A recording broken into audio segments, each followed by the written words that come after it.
Mélima, qui représente la section la plus importante, marquait la clôture de ces consultations politiques. La clôture était prévue aujourd'hui à Saint-Mélima.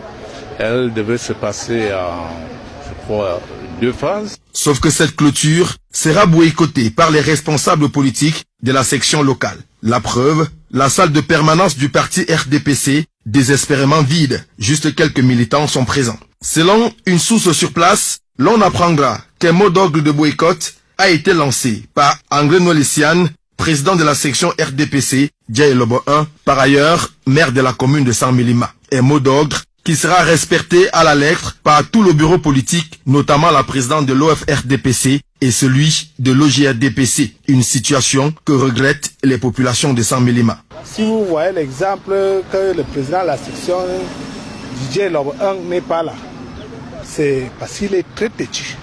C'est la honte. C'est la honte avec tout le bureau de la section RDPC Djaye Lobo 1. C'est vraiment la honte.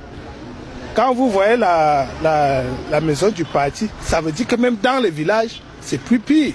Ici, il se dit que depuis la fin de l'élection présidentielle, le parti RDPC agonise, à l'image de cette permanence qui n'a pas connu un coup de pinceau, encore moins un coup de machette. Déçu de n'avoir pas intégré le gouvernement du 4 janvier 2019. La même source nous dira qu'André Nolessian a décidé de faire goûter au président national du RDPC l'amertume de sa colère. Daniel Modjo Zili, président de la section OJRDPC, arrivera quelques heures plus tard pour passer le message du président de la section RDPC à la commission permanente départementale ici réunie. D'après lui, toute reprise d'activité politique à Saint-Mélima, André Nolessian exigerait sa nomination au sein du gouvernement, après la brillante victoire du parti du flambeau ardent dans le Djaye Lobo.